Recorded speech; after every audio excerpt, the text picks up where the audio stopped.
Hi friends, Indian ആർമിയിലേക്ക് fireman ഉൾപ്പെടെ നിരവധി പോസ്റ്റുകളിലേക്ക് പുതിയൊരു നോട്ടിഫിക്കേഷൻ പ്രസിദ്ധീകരിച്ചിരിക്കുകയാണ്. എംപ്ലോയ്മെൻറ്റ് നോട്ടീസിൽ വന്ന നോട്ടിഫിക്കേഷനാണ് പറയാൻ പോകുന്നത്. മിനിസ്ട്രി ഓഫ് ഡിഫൻസിൻ്റെ അണ്ടറിൽ ASC സെൻറ്റർ സൗത്തിലേക്കാണ് ഇപ്പോൾ നോട്ടിഫിക്കേഷൻ വന്നിട്ടുള്ളത്. അപ്പോൾ മിനിമം 10ാം ക്ലാസ് യോഗ്യത വെച്ച് അപ്ലൈ ചെയ്യാൻ പറ്റുന്ന പോസ്റ്റുകളുണ്ട്. നിങ്ങൾക്ക് ഓഫ്ലൈൻ വഴി, അതായത് തപാൽ വഴി അപ്ലൈ ചെയ്യാം. അപേക്ഷ തുടങ്ങിയിട്ടില്ല, നോട്ടിഫിക്കേഷൻ മാത്രമേ വന്നിട്ടുള്ളൂ. അപ്പോൾ തപാൽ വഴിയാണ് അപ്ലൈ ചെയ്യേണ്ടത്. തപാൽ വഴി അയക്കുമ്പോൾ കുറേ കാര്യങ്ങൾ ശ്രദ്ധിക്കാനുണ്ട്. അതിനെപ്പറ്റി വീഡിയോ നോട്ടിഫിക്കേഷൻ, അതായത് അപേക്ഷ തുടങ്ങിക്കഴിഞ്ഞാൽ നമുക്ക് ചെയ്യാം. ഇപ്പോൾ ജസ്റ്റ് നോട്ടിഫിക്കേഷൻ ഡീറ്റെയിൽസ് വായിക്കാം. ആർക്കൊക്കെ അപ്ലൈ ചെയ്യാം, എങ്ങനെ അപേക്ഷിക്കാം, പിന്നെ എന്താണ് ക്വാളിഫിക്കേഷൻ, മറ്റ് കാര്യങ്ങളെല്ലാം നമുക്ക് ചെക്ക് ചെയ്യാം. നിങ്ങളെല്ലാവരും വീഡിയോ ഒന്ന് ലൈക്ക് ചെയ്തിട്ട് കാണാം. ചാനൽ ആദ്യമായിട്ട് കാണുന്നവർ ഇതുപോലത്തെ വീഡിയോ കിട്ടാൻ വേണ്ടി ഒന്ന് സബ്സ്ക്രൈബ് ചെയ്ത് വയ്ക്കാം. അപ്പോൾ മിനിസ്ട്രി ഓഫ് ഡിഫൻസിൻ്റെ ASC സെൻറ്റർ സൗത്തിലേക്കാണ് notification. Cook, civilian catering instructor, MTS chowkidar, tradesman mate, labour, പിന്നെ vehicle mechanic, civilian motor driver, cleaner, leading fireman, പിന്നെ ഫയർ എൻജിൻ ഡ്രൈവർ. ഈ പറയുന്ന പോസ്റ്റുകളിലേക്കാണ് വാക്കൻസി. അപ്പോൾ ബോയ്സിനാണ് ഈ അവസരം വന്നിരിക്കുന്നത്. പെൺകുട്ടികൾക്ക് അപേക്ഷ അയക്കാൻ പറ്റില്ല. ഏകദേശം 18,000 19,900 ആണ് ബേസിക് പേ വരുന്നത് സാലറി ആയിട്ട്. അപ്പോൾ വാക്കൻസികൾ കാണാം. ടോട്ടൽ 71 വാക്കൻസി വന്നിട്ടുണ്ട്. ഓരോ കാറ്റഗറിക്കും സെപ്പറേറ്റ് വാക്കൻസിയും കാണാം. എല്ലാം നിങ്ങളൊന്ന് റീഡ് ചെയ്ത് വെക്കുക. നോട്ടിഫിക്കേഷൻ ലിങ്ക് താഴെ കൊടുക്കാം. അപ്പോൾ ക്വാളിഫിക്കേഷൻ കാണാം. വിദ്യാഭ്യാസ യോഗ്യത കുക്കിലേക്ക് 10ാം ക്ലാസ് പാസ് മതി. സിവിലിയൻ കാറ്ററിംഗ് ഇൻസ്ട്രക്ടർ 10ാം ക്ലാസ് വിത്ത് ഡിപ്ലോമ സർട്ടിഫിക്കറ്റ് വേണം. ഡിപ്ലോമ ഇല്ലെങ്കിൽ നിങ്ങൾക്ക് കാറ്ററിങ്ങിൽ സർട്ടിഫിക്കറ്റ് ആയാലും മതി. പിന്നെ MTS ചൗക്കിദാറും 10ാം ക്ലാസ് മതി. ട്രേഡ്സ്മാൻ മെയ്റ്റും 10th പാസ് തന്നെയാണ്. വെഹിക്കിൾ മെക്കാനിക്കിലേക്കും 10ാം ക്ലാസ് ആണ്. അതിൻ്റെ കൂടെ നിങ്ങൾക്ക് ഇംഗ്ലീഷും ഹിന്ദിയും വായിക്കാൻ അറിയണം.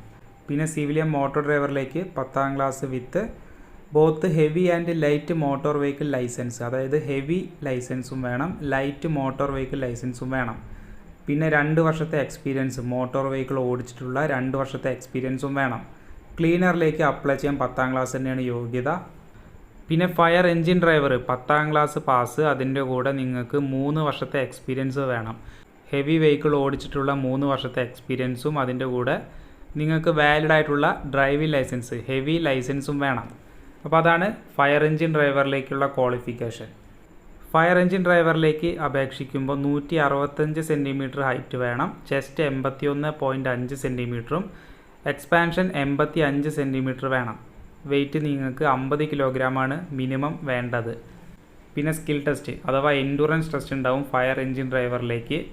Carrying a men fireman lift 65.5 kilogram ഭാരമുള്ള ആളെ 183 മീറ്റർ 96 സെക്കൻഡ് കൊണ്ട് കവർ ചെയ്യണം.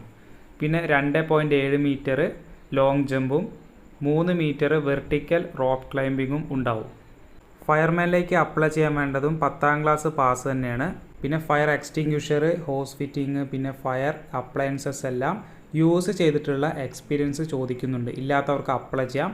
പിന്നെ use and maintenance of first aid fire fighting appliances and trailer fire pump, അതായത് ഫയർമാൻ ആയതുകൊണ്ട് തന്നെ ഫയർമാൻ റിലേറ്റഡ് ആയിട്ടുള്ള കാര്യങ്ങളെല്ലാം അറിഞ്ഞിരിക്കണമെന്നേ പറഞ്ഞിട്ടുള്ളൂ. അതിൻ്റെ സർട്ടിഫിക്കറ്റ് ഒന്നും ചോദിക്കുന്നില്ല. നിങ്ങൾക്ക് 10ാം ക്ലാസ് ഉണ്ടെങ്കിലും അപ്ലൈ ചെയ്യാം. പിന്നെ ലീഡിംഗ് ഫയർമാൻ എന്ന പോസ്റ്റിലേക്കും 10ാം ക്ലാസ് തന്നെയാണ് പാസ്സാവേണ്ടത്. നേരത്തെ പറഞ്ഞ ഫയർമാൻ്റെ അതേ കാര്യങ്ങളും ഇതിലും പറയുന്നുണ്ട്. ട്രേഡ്സ്മാൻ മെയ്റ്റ് ലേബർ ഓൾറെഡി ഞാൻ ക്വാളിഫിക്കേഷൻ പറഞ്ഞു കഴിഞ്ഞു. 10ാം ക്ലാസ്. അതിലേക്ക് ഫിസിക്കൽ ടെസ്റ്റ് 1.5 കിലോമീറ്റർ റണ്ണിങ് 6 മിനിറ്റിൽ കവർ ചെയ്യാം. പിന്നെ ക്യാരിങ് എ വെയിറ്റ് 50 കിലോഗ്രാം ഭാരം 200 മീറ്റർ 100 സെക്കൻഡ് കൊണ്ട് കവർ ചെയ്യണം. അപ്പോൾ ഫയർമാനിലേക്കും ലീഡിംഗ് ഫയർമാനിലേക്കും അപ്ലൈ ചെയ്യുമ്പോൾ നിങ്ങൾ ഫിസിക്കലി ഫിറ്റ് ആയിരിക്കണം. 165 സെൻറ്റിമീറ്റർ ഹൈറ്റ് ഉണ്ടാവണം. പിന്നെ ചെസ്റ്റ് 81.5 സെൻറ്റിമീറ്റർ, എക്സ്പാൻഷൻ 85 സെൻറ്റിമീറ്ററും വേണം. 50 കിലോഗ്രാം നിങ്ങൾ വെയിറ്റും വേണം. ഫയർമാനിലേക്കുള്ള physical test, leading fireman and fireman, അതിലേക്കുള്ള എൻഡുറൻസ് ടെസ്റ്റ് കാണാം. 65.5 കിലോഗ്രാം ഭാരം 183 മീറ്റർ 96 സെക്കൻഡ് കൊണ്ട് കവർ ചെയ്യുക. പിന്നെ ലോങ് ജമ്പ്, വെർട്ടിക്കൽ റോക്ക് ക്ലൈമ്പിങ്ങും ഉണ്ടാവും. ഇങ്ങനെയാണ് ഫിസിക്കൽ ടെസ്റ്റും ക്വാളിഫിക്കേഷനും മറ്റ് കാര്യങ്ങളും വരുന്നത്. ഡീറ്റെയിൽ ആയിട്ട് ഞാൻ പറഞ്ഞു കഴിഞ്ഞു. എന്തെങ്കിലും ഡൗട്ട് ഉണ്ടെങ്കിൽ താഴെ കമൻറ്റ് ചെയ്യാം.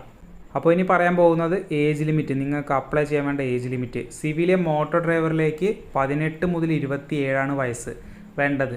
ബാക്കി വരുന്ന എല്ലാ തസ്തികയിലേക്കും 18 മുതൽ 25 ഏജ് ലിമിറ്റ്. അപ്പോൾ സിവിലിയൻ മോട്ടോർ ഡ്രൈവറിലേക്ക് മാത്രം 18 മുതൽ 27. ഇനി അതുകൂടാതെ SC/ST OBC വിഭാഗത്തിൽ വരുന്നവർക്ക് റിലാക്സേഷനും കിട്ടുന്നുണ്ട്. കറക്റ്റായിട്ട് 3 വർഷവും 5 വർഷവും അവർക്ക് ഏജ് റിലാക്സേഷൻ ഈ ഒരു റിക്രൂട്ട്മെൻറ്റിനും കൊടുക്കുന്നുണ്ട്. അപ്പോൾ ഇതിലേക്കൊരു എക്സാം ഉണ്ടാവും. ഒബ്ജക്റ്റീവ് ടൈപ്പ് OMR ക്വസ്റ്റ്യൻസ് ആണ്. 150 മാർക്കിനാണ് എക്സാം. 150 ക്വസ്റ്റ്യൻസ് തന്നെയാണ് ഉണ്ടാവുക. 2 മണിക്കൂറാണ് എക്സാം എഴുതാൻ ടൈം കിട്ടുക. 0.25 മാർക്ക് നെഗറ്റീവ് മാർക്കിംഗ് വരുന്നുണ്ട്. 4 ക്വസ്റ്റ്യൻസ് തെറ്റിച്ച് കഴിഞ്ഞാൽ 1 മാർക്ക് നെഗറ്റീവായിട്ട് പോകും. അപ്പോൾ എക്സാം ഇംഗ്ലീഷിലോ ഹിന്ദിയിലോ ആണ് എഴുതാൻ സാധിക്കുള്ളൂ. അപ്പോൾ നിങ്ങൾ അപ്ലൈ ചെയ്യേണ്ടത് തപാൽ വഴി ഞാൻ ഓൾറെഡി പറഞ്ഞു കഴിഞ്ഞു. ആപ്ലിക്കേഷൻ തുടങ്ങിയിട്ടില്ല, ഉടൻ തന്നെ സ്റ്റാർട്ടാവും. സ്റ്റാർട്ടായി കഴിഞ്ഞാൽ എങ്ങനെ അപ്ലൈ ചെയ്യാമെന്നതിനെ പറ്റിയൊരു വീഡിയോ ചെയ്യാൻ നിങ്ങൾ കുറേ കാര്യങ്ങൾ ശ്രദ്ധിക്കാനുണ്ട് ഫ്രണ്ട്സ്. അപ്പോൾ എന്തായാലും നിങ്ങളുടെ ഫ്രണ്ട്സിലേക്ക് വീഡിയോ അയച്ചു കൊടുക്കുക. നല്ലൊരു അവസരം തന്നെയാണ്. വേക്കൻസി കണ്ട് നിങ്ങൾ അപ്ലൈ ചെയ്യാതിരിക്കേണ്ട. വേക്കൻസി കൂടാൻ സാധ്യതയുണ്ട്, നോട്ടിഫിക്കേഷനിലും പറഞ്ഞിട്ടുണ്ട്. അപ്പോൾ എന്തായാലും എത്രയും പെട്ടെന്ന് നിങ്ങളുടെ ഫ്രണ്ട്സിലേക്ക് വീഡിയോ അയച്ചു കൊടുക്കുക. അപ്പോൾ എന്തായാലും നമുക്ക് അടുത്തൊരു വീഡിയോ ആയിട്ട് കാണാം. ബൈ.